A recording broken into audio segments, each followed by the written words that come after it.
ময়নার বাচ্চায় তৃণমূল প্রার্থী চন্দন মণ্ডলের উপরে ধস্তাধস্তির অভিযোগ উঠে আসছে। সমস্যা হলো যে আজকে 23 তারিখ এপ্রিল মাস, আজকে ভোট পশ্চিমবাংলায় প্রায় 50% জেলাতে ভোট হচ্ছে। তো সেখানে নিরাপত্তার জন্য বিএসএফ জওয়ানকে মোতায়েন করা হয়েছে। তারপরেও ভোট কেন্দ্রে যাওয়ার সময় একজন টিএমসি প্রার্থীকে ধস্তাধস্তি করার অভিযোগ উঠে আসছে। এটা কি বাস্তব কথা? চলুন আমরা ভিডিওটিকে দেখে আসি, তারপরে কথা বলছি। 34 নম্বর বুথে সেখানে বিজেপির কর্মী সমর্থকরা আমাকে ঘেরাও করে ডাং তাড়া লাঠি নিয়ে তেড়ে আসার চেষ্টা করে।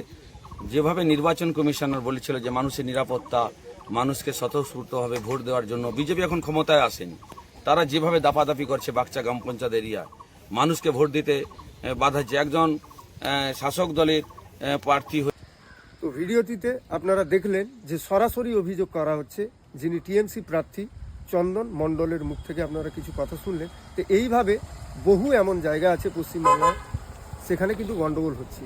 এই দিকটা নির্বাচন কমিশনের উচিত যে এই বিষয়গুলো দেখা, নালে সমস্যা কিন্তু বাড়বে। তো আপনারা এই বিষয়টিকে নিয়ে কী ভাবেন, অবশ্যই আপনার মতামত কমেন্টে জানাবেন এবং ভিডিওটিকে বেশি বেশি শেয়ার করবেন। জয় হিন্দ।